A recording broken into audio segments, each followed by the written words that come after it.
Welcome, ladies, to the Rijo Truth. It is so exciting to have you here. I was laughing because I was just thinking to myself, I love this podcast because it's like my personal therapy session. I was like, I love it so much.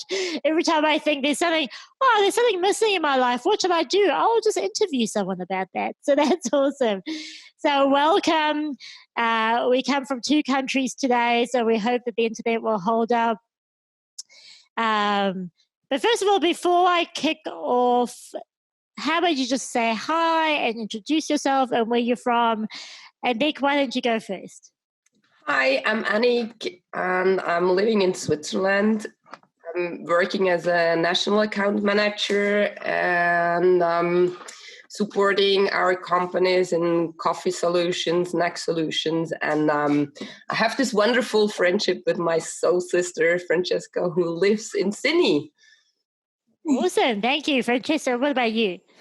Yeah, and I'm Franziska, and I'm just so proud of Anick to be here because I kind of bribed her into it, and I know she's a bit scared. I don't think she's ever done one of these. I said, hey, just act normal, which actually I don't want her to act normal because her normal is not normal. So maybe just don't act normal.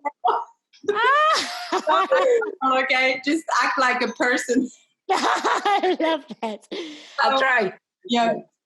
So I run a business called Basic Bananas and Ocean Lovers, and I'm coming to you from Sydney. We've spoken before. Yes, we have. Great. Well, the reason I wanted to do this interview with both of you today is because it was not so long ago where I sort of reflected on my life and went, oh man, that's right, this has done. I was watching Oprah Winfrey, who's my all-time role model, and she has a friend, Gail. Now, I don't know if you know much about Oprah Winfrey, but she has a really good friend, Gail. She's had for 35 years. And she was talking about how special Gail had been in her life and how wonderful, how they went through so much and how she really values that friendship. And I thought, wow, I don't have a Gail. I don't have that friend or those special friends that I've carried through me through life because I've traveled so much. And I started researching it, and the Harvard study, which is an 80-year-old study on relationships, has proven now that happiness is due to the quality of your relationships and not because of the money and the financial economic success, but because of the relationships.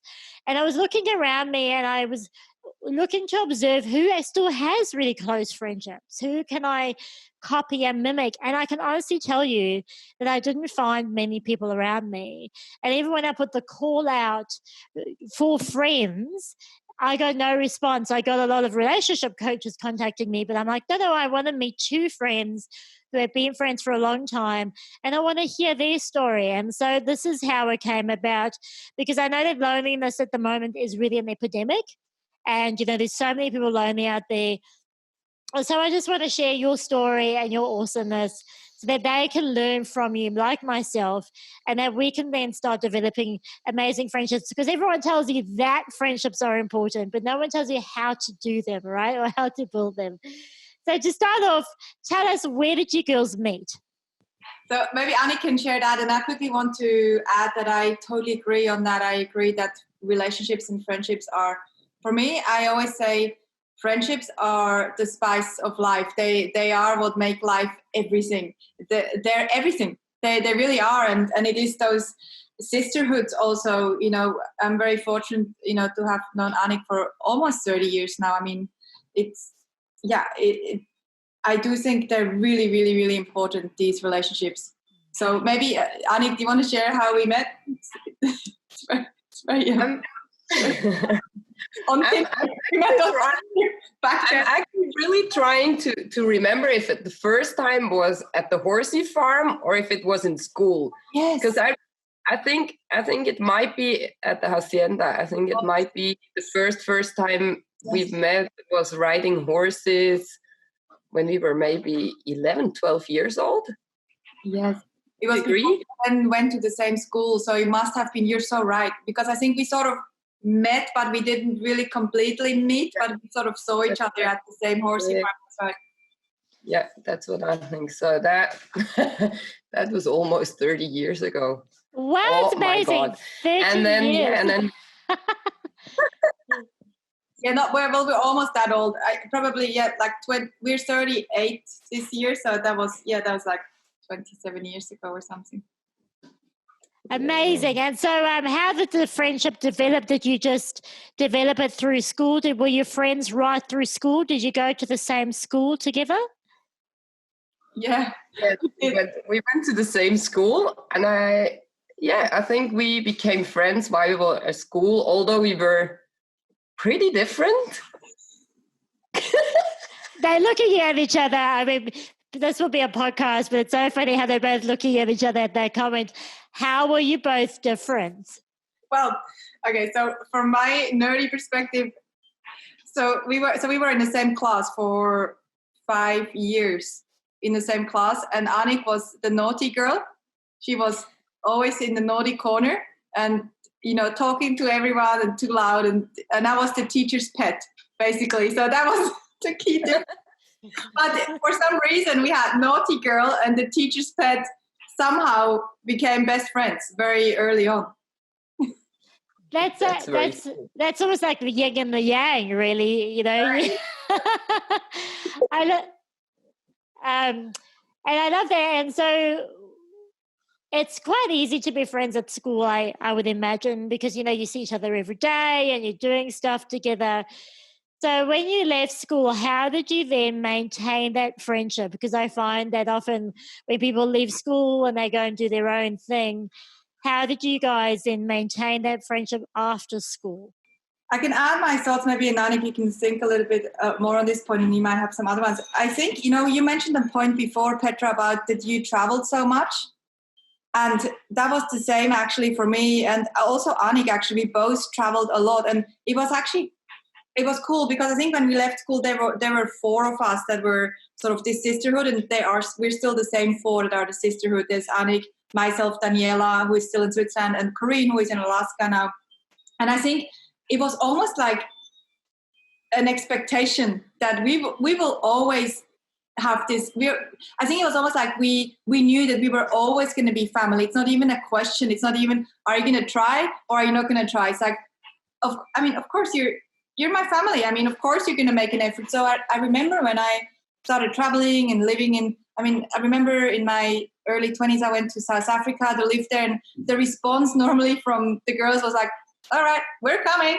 You're there, we're coming. Or then Corinne went to live in Germany, and the rest of us are like, all right, I guess you're in Germany, we're coming. It was always just a given. It's like you visit your family, you look after your family. That's kind of what we did. Do you agree?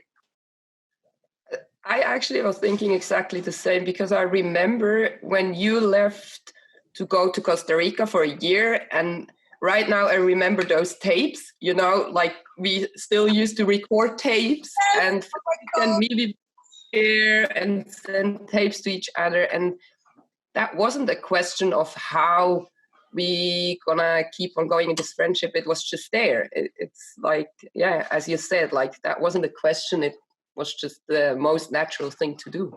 Yes, it's so true. The tapes, and because that was pre-phone, we both didn't have. I was 16. None of us had iPhones or phones back then. So we never, for an entire year, we never spoke on the phone ever. That was pre-Skype, pre-internet. We sent each other letters and pictures and tapes and mixtapes and all that. I love remembering those days. Oh my God, I forgot about this. Do you still have the tapes? I was wondering if I still got those tapes. That would be awesome. Where would you play them? I mean, do you need a tape recorder? Who has a tape recorder anymore? Right? Maybe my husband. He's very into music and audio stuff, so maybe he would have a possibility that would be awesome. I don't know. I need to check that in my parents' house. Well, I want to come back to parents, because I feel that often things are modeled to us by our parents. And I wondered if what your childhood was like growing up. What was did your parents model good friendships to you, or is this just something you learned as you went along?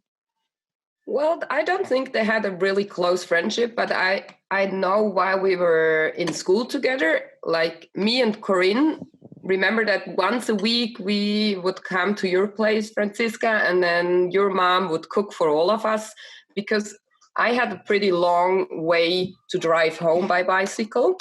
So when the lunch break was short, I had the possibility to go and eat at her place. So, but I don't think the friendship between our parents was very close. But I think also the question is a little bit like, did our parents, like, did we learn this behavior from our parents? And you actually did. I think your mom and your auntie, they had this sisterhood. They still have this. Yeah, that's true. So I actually think you did learn it a little bit, and maybe you can elaborate. And in my case, I don't remember. I mean, my mom had a lot of friends. There was one childhood friend that I remember, Rosemary, that she was very close with. But you definitely, I think you had a little bit of this, you saw this sisterhood with your mom, I reckon. Yeah, that is actually true, yeah. Because my two moms, yeah, what they used to say is like, we loved each other so much we had a daughter together. Why? Like that's true. Probably it was something I grew up with and something I learned without even knowing. Yeah, you're right. Yeah, amazing. I need to quickly open the door here. Yeah, go for it. I know this is what I love about podcasting. It's so easy because you can just do whatever you want, right? And I love it's so free, right? This is what it's all about.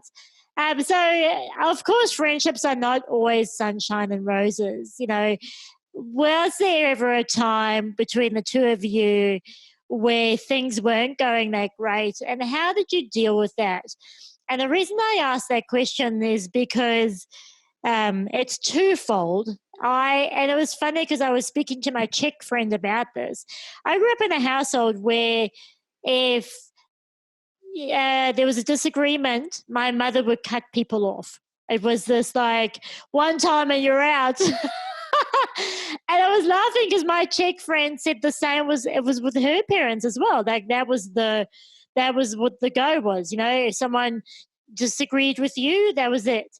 So I wonder then, when did you guys not agree and how did you deal with those situations? I'm sure there are like many situations where we didn't agree. I reckon we clashed many times. Like I remember the one time, and you might remember many, but one time we were in Barcelona, I think. We always would do these city trips, and I'm pretty sure there was one time where you just ran off, and we had some sort of a clash, and you just ran off. And we're like, okay, now what? I guess I just sort of wait it out, and I don't even know. It was probably about nothing, our argument, but it was, I think same to probably how you grow up, Petra. I think in a lot of, probably both Anick and my family, and it might be a little bit of a Swiss thing. Arguments are sort of like, just wipe it under the table, under the carpet, like nothing happened. Just wipe it under the carpet and let's never talk about it again. But I think again, and you might have some specific examples, Anick, for us it was, yeah, of course, we are human and we have arguments and we clash and we fight. But again, it's this sort of core idea that it doesn't matter how much we disagree or how much we fight or how much we make a mistake or I make a mistake. I know that you will always be my soul sister. Like that, it's like a family again. You don't really cut off a brother or a sister, generally, hopefully. Yeah, I think I agree, and I think we had many arguments because we also I think our other soul sisters, Brandy and Corinne, they would say now, of course they have, because they both have a strong head and they both strong people, and they, they have these clashes. But I think one thing was after your wedding, and that argument then, or the feeling we had, showed me that whatever happens, and if, zeg het zo, weißt du, wenn man lang mega verletzt, geht es gleich immer weiter. Yeah, when we hurt each other. Yeah. Yeah. It doesn't matter how hard we hurt each other, like there is always a way together, and we can find back together. So yeah, I think that was probably the hardest time after your wedding, when I really disappointed you. But then we also, like, I stayed in Australia and we worked through it, and I think the more you work through those arguments, the stronger your friendship becomes. And after this time, I knew there is not going to be a time without you. It's so true. And you know what's really funny? It's so true. And I think the cool thing about maybe our brains too is that I don't even bloody remember what this argument was about, or what you did to disappoint me. Like, I actually have... That's helpful. I have zero clue what it was. And what that shows me is that we have obviously the capacity as humans to completely forgive. Like, I don't even know what it was about. I remember that we did have something going on and that made us clash and then come back together even stronger, but I don't actually know the content anymore. It doesn't really matter anymore, doesn't it? No. Well, let's move on from that. So we don't think about that anymore. So we talk about marriages and relationships, and one of the key things that happens often with women too is that when they get into romantic relationships, they sort of let their friendships go. And particularly what I've noticed, I mean, I've chosen never to have children, and that's a lifestyle choice I ever chose for myself. But I do notice that women, particularly with children, they're so busy running themselves into the ground that they just simply don't prioritize friendships. And I wondered if, when you both went into your romantic relationships, like your marriages and your long-term relationships, did that change your friendships? And if so, how so? No, I don't know what you think. I don't think it changed our relationship at all. In fact, and maybe you have some examples. I feel like sometimes, because I think sometimes for me personally, this is my perspective, almost having such strong relationships with my soul sisters, so with Anick and Corinne and Daniela, it made me always prioritize my soul sisters over my partner, my long-term partner. So for me, it was almost more like the girls were always a priority.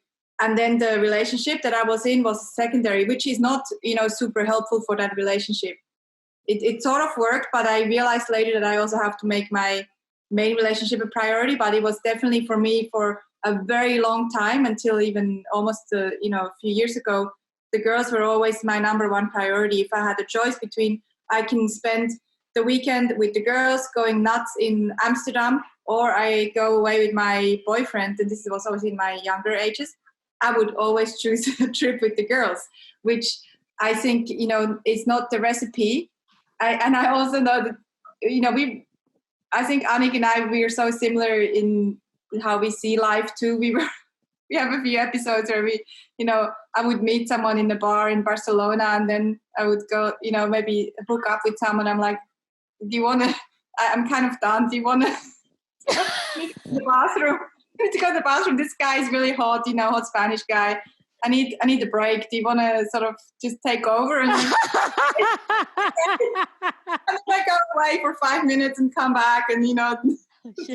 So it's more like this sharing, caring. I love that. What do you think, Anick, with your marriage? Because you said your husband. So has that changed things for you with your friendships? No, I don't think so, because we, as Franziska said, like there is this main relationship. We're really looking after both of us, and then our husbands, they come along like we did, and traveled together to Israel and had fun time, all the four of us. So I think we include our relationships into our friendship. So yeah. That's That goes together. we're all very close also with, for example, with your husband. That like sometimes I go to Switzerland and I haven't been home in say 6 months, and Anick is working and her husband is picking me up at the train station. You know, it's almost like because Anick is my best friend, it's almost like he is also my best friend. Yeah, no, absolutely. And I feel that the same with my friends, you know. Yeah, I mean, the husbands just become, they're just part of the deal now, aren't they? Yeah. They're just there. I wondered though, because I wonder just mainly on your advice, you know, I had a school friend and I left South Africa when I was 24. So I've been out of South Africa for about 19 years now. And a little less. And she finally immigrated to Australia. And so we caught up again. And it was the kind of thing where, you know, that when time passes, didn't matter how much time passed. We were still felt comfortable in each other's company. But what I realized eventually was that we didn't actually have anything in common other than our past. And, you know, and I eventually, and it was horrible. I broke up with her. I literally broke up with her. That just wasn't working for me anymore. And I wonder now, how do you keep the friendship in the present? How do you still keep it relevant now and nurture it for the now and not just have the past to rely on? Is that making sense? I don't know if that's a good quality question. I wonder then, how do you how is it that how do you make time for each other now? How do you make sure the friendship still serves you now instead of just being friends because you were friends in the past? I think it's all about creating like quality time together, go on adventures, and, you know, to still have things we can share, not only from the past, but also from the present. Hold on. And because I remember I had those kind of feelings with other friends, what you just shared with your friend from South Africa. And I think it's really important to have things going and to meet each other and to go on adventures and to travel together and really spend quality time like we did 2 years ago when we all spent some days in the mountains and like create more memories. Yeah, I agree. And I think I know exactly also what you're saying, because I agree, you know, there are friends that come and go. They're actually, most friends, I would say, come and go. And then there are the core ones that can stay forever if that's a choice. And and we are all so different. You should see, Anick and I are probably the most similar ones. You should, in terms of how we think and you know, a little bit how we live, you should see Daniela and Corinne, that, you know, we are 4 completely different people and different lifestyles and different interests. But it's a bit, again, like a brother or a sister. You might be so different from them, but you just love them so much and you will always make it work. And there are always commonalities that you can share, like the memories and the experience, like not so much the memories from the past, that also, but also creating new memories. And I think for me, the coolest thing about a sisterhood like this is that I often don't have to say a thing about what's up or what I'm thinking, and the girls already know. And it's this, you know, I feel like I don't have to ever explain myself to the girls and to Anick, because it's just, hey, it's good. We know where you come from. We know what's going on.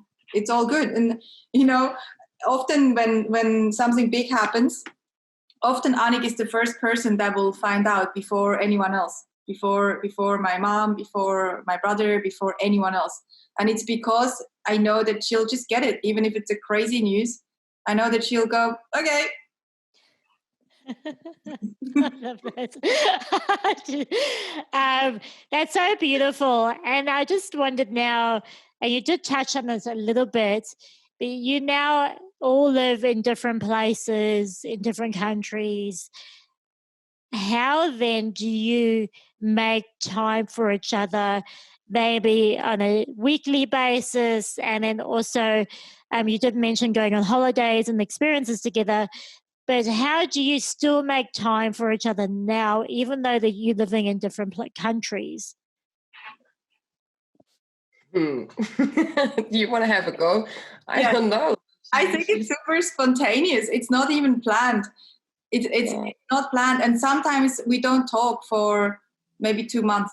Sometimes often what we actually do is just on WhatsApp, sharing weird things with each other, or giggling about something, or leaving a really long voice message about something on WhatsApp.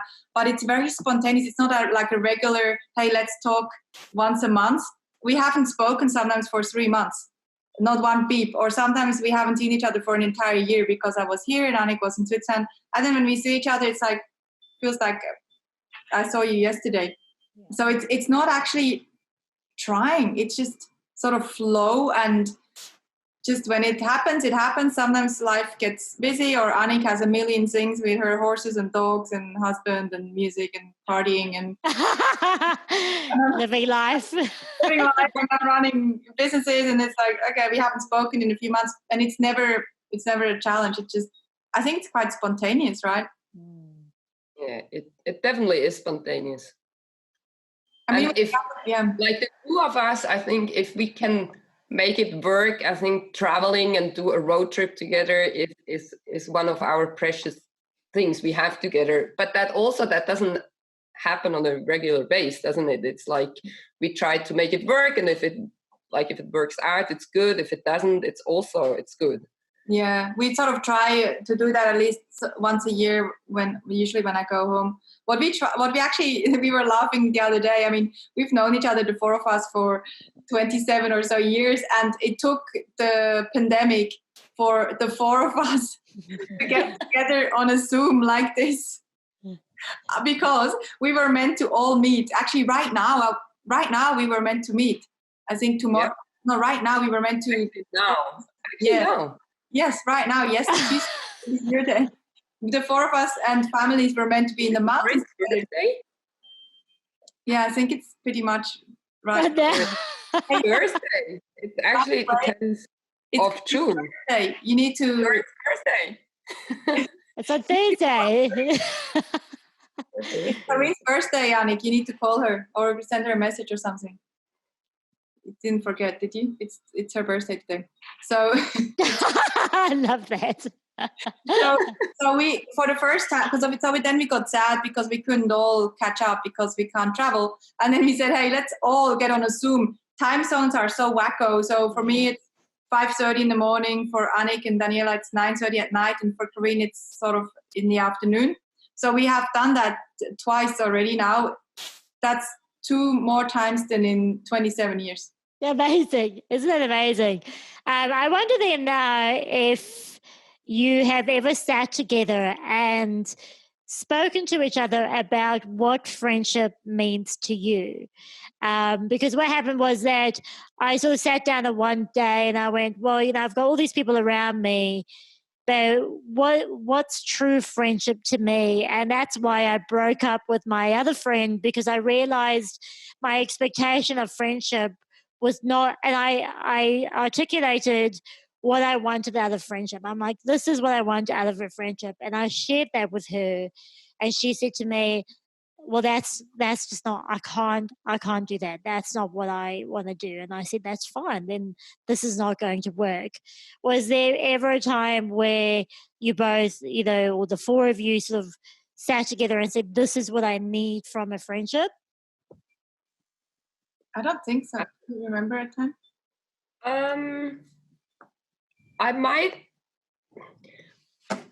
have thought about that when, for me, it was like Franziska left to go to Australia on one point, and then Corinne left to go to Alaska on one point, and Daniela and me stayed here in Switzerland. And I think that was a point when I thought a lot about what is friendship, what does it mean to me. And I think that was a transaction. Like it changed a lot, because I had to learn to let go and to accept a different way of having a really close relationship with friends who are actually really far away from me.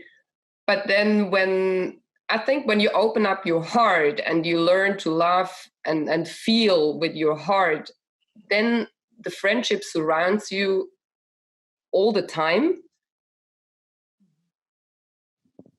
But I think this is a big step. You have to learn to connect in a different way with your friends and I think it had a lot to do to let go and then to let you girls into my heart and feel that they're always here, even if they're like so far away.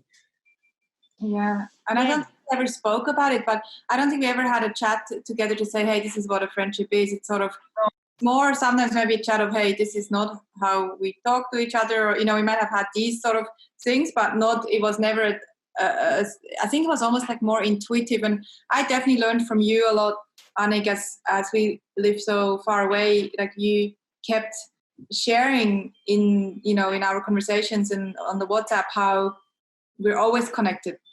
And I now truly feel it and believe it, but it took a little bit of as you say, it was a bit of a process to get to that point where you understand it and you actually feel this connection no matter where you are in the world. And then, we spoke about loneliness before and how loneliness is a big challenge for a lot of people. Mm-hmm. And when I think about loneliness, I've thought about it and I realized that no matter where I've lived or where I've traveled to, or when I've done a lot of my own travels on my own, and I never felt alone, or I never felt lonely also and when I thought about why do I never feel lonely even when I am alone, or when I had a breakup, and I never felt lonely, and it's because of these bonds that are across the ocean that I feel like I'm not alone, and I'm not there's always someone in my corner that I can't see her, but I can feel it. Yeah. Yeah, and that's so great, because the Harvard study does show that knowing that someone's always got your back leads you to be, happier and live more boldly. I mean, Franziska has just written a book, The Courage Map, about living boldly, and and that's, it seems to be a contributing factor, is having someone in their corner. So I wonder then, because you guys have known each other for such a long time, what do you think we can then tell the audience who have not got friends from childhood? How can we then help them build bonds now, irrespective of what age they're in, with each other? Let me include myself in this, of course. How can we then build friends? So I'll tell you, the reason I ask this is because what I'm finding at the moment is that I make friends really easily. Like, I'm highly social, I get out there, I meet people very easily. And I just form friendships really quickly, but I find that's reciprocated. And so then when I put in the effort and I want to make time, I make time for people because I prioritize, like you, relationships. But I find that's not reciprocated. And then it frustrates me that I hear about loneliness, people talking about loneliness and how they're not enjoying the romantic relationships, and they make no effort to build friendships. So I wonder what you can tell us then is, what do we need to do to build friendships as adults who don't have those childhood friendships like you do? It's a great question. And I'm thinking, for example, Anick, maybe it sort of has to be, we have to approach this question thinking about some of our newer friends, how we've also got now, you have a very good relationship with Anna and Ange and, other people that are newer. And for me, one of my newer friends, like 10-year friends, 12 years, well, actually 14 years in Australia, is an American girl, Sarah. They're sort of all now part of the sisterhood. Anick knows, obviously, we all know each other now too. They're sort of got also into this. So I'm wondering, like, how did that come about, you think? I think it has to do, like, both sides have to want to make it work, like it's like in a relationship. I think like it's a little bit of, I don't like to talk about it from a work side, but also like both sides need to open up their heart. They need to forgive if something like small happens. If you have an argument, you have to want, wie sagst du, du musst es wirklich wollen, dass es funktioniert. Like it doesn't just happen. Like it's all something, some parts that just happens. Like it's like you connect, but then if you want to develop a really strong, good friendship, like there is a little bit of work in there, and I think you need to create things together, and to not give up and to forgive is like one big part. Like also in my friendship with Anna, like I had to accept that she is not Franziska, she is not Corinne, like she is different, but then also I love her the way she is, and I like, we also have these arguments and we talk openly together about those things, and I think that is what makes this new relationship really strong. It becomes stronger and stronger, and yeah, I think both parts or both of us put an effort in there. Yeah, I agree. I think that I agree with you. I think you can't force it. I feel like when someone wants to invest and when someone doesn't want to invest. And I feel like when someone doesn't want to invest, it's okay, because that's just their journey, or maybe they just don't have time. Like, this sounds a bit maybe weird, but maybe they just don't have time for another friend. Like I personally, I like to have really good, deep relationships with people. But that means not to be arrogant, but that means that maybe I just don't have the capacity to have more of these deep relationships, because there's a certain amount of time that we have to spend deeply with people. And sometimes I've had times right now because of the pandemic I have more time, but before I sometimes had these moments where I'm a little bit like, I don't even have enough time for my close friends. Like I don't even have time to call Anick or Corinne or whatever. Don't even call my mother, and so I think you have to want it, and then if people don't have time or the need to connect more deeply, and then that's okay. And I also think it's about what I feel like this is something that I've noticed with friendships and the ones that I'm observing and watching Anick with Angie and Anna or Kate here in Australia. It's always about giving this feeling that you have each other's back, and never ever ever talk behind anyone's back, ever. Yeah, I think that unless you've spoken to that person first. Of course, Corinne, or let's say Anick and I might have had an argument with Corinne, and we might say, hey, that wasn't cool that Corinne did this, but we would never do it unless we've spoken to Corinne first. So it would never be and that's the problem that a lot of women have. And that's the reason, I would say, the number one reason why a lot of women don't have these bonds, because they haven't, somehow it's probably not even their fault, somehow they grew up in an environment where people talk behind each other's back. And I think that's one of the biggest challenges, and it needs to stop. I think it's just not healthy. And when I see it with kids, sometimes it's one of my biggest triggers, where I think you don't want to learn this behavior. I agree, and that's often what I found is that often comes from a place of fear, because they're too scared to actually own up to their feelings and go to that person and say, hey, I feel really hurt by what you've done to me, or whatever it is. Because I remember when someone comes to gossip to me, I'm like, hey, you're speaking to the wrong person. Like I'm not the right person. You need to go and speak to Anick about this, and I think it's just really that in my experience, I find that when we're not courageous enough to have those conversations with each other and to open our hearts and be vulnerable, that's when the gossiping happens. It's hiding. I thank you for sharing that. Just a couple more things. I just wondered then, did you meet your new friends through work or was it through activities?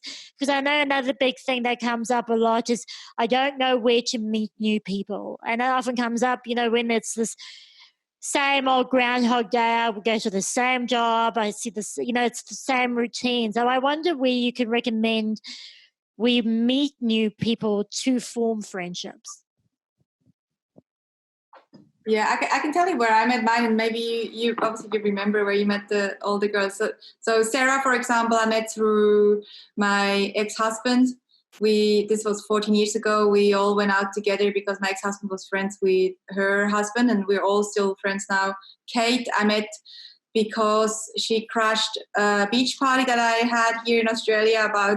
Were you there, Anick? Corinne and I were living together then. This was about 15 years ago when Corinne, I don't know, this was maybe before you came over. So she heard that we had a party on the beach in Narrabeen, and she just crashed it. And she actually came, it was 15 years ago, she came with her guitar, she's a singer, and she played the guitar, and I'm like, who is this girl? I want to know this girl. So we just became friends, and we've been friends ever since. And Julia I met through an ex-boyfriend who said, hey, you should meet Julia as Michi Just. He introduced me to Julia, who now works in one of my businesses. So my ex was also her ex, and he introduced us, and he said, hey, you girls, I reckon you will get along. He always broke my heart. I think you're perfect for each other. So I love that. stuff like that. And then surfing, I meet people surfing. What about you, Anick? I guess you meet people everywhere. You're very social. Yeah, I think I meet people while working in sports, riding horses. But I was just thinking of how it became to this deep relationship with Anna. And I think that was because I had time and, opened up my heart up because you girls actually left Switzerland. So suddenly I had this, like the time that you said before to get into a new, really deep relationship. So Anna and me worked together at the same place. But then lately I now, because of the pandemic, I met this girl. I have seen her at parties, and we hang out the last 3 months, and we really connected very deeply. And I think that's also she wanted to have it, I wanted to have it, and now we sort of just took the time to get to know each other really good. And I think as long as we open up for relationships, they happen. People are out there and they want to have those relationships. And if we have time and space and the will to open up, I think they still happen. That's something really beautiful. Yeah, I love that. So this podcast is called The Rijo Truth, and it's all about knowing who you are and what your truth is. And I was just reflecting actually about the times where I've wanted to strike up a friendship and I feel that hasn't been reciprocated. And I was wondering, thinking to myself, what was happening there for me? And I've just realized that I came from a needy place. So I felt lonely, I felt isolated, and I was needy. I'd last touched my own truth. And of course, it's like any relationship, once you meet a person who comes across as desperate, I run a mile. Get out the way, right? And so I wonder how important it is then, what you girls think, that we are happy with ourselves and that we are living our truth and that we happy, that we feel worthy. I don't want to couple worth with what we do. I don't want to say, because everything's going well.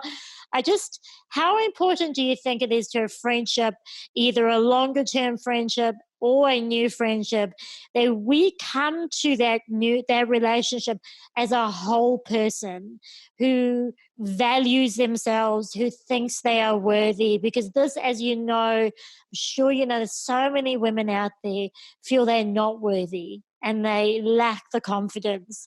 So how important is it that we are whole first and we are living our truth first before we can then be a good friend? Very important.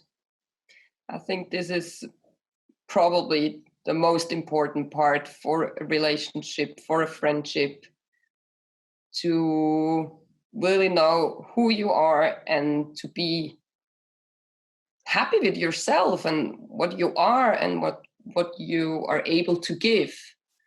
Yeah, I agree. And it's almost like, when you talked before, thank you for sharing so honestly too. I feel like when you do that, when you know who you are and what you stand for and what you want, you don't even have to say, I don't have to sit down with a new friend and say, hey, this is what I need from you. But I can just set the boundaries. And if this person, if it doesn't feel like I'm getting this reciprocity. Yes. Good word. Then it's like having these boundaries where, okay, it feels like I'm putting in all this effort.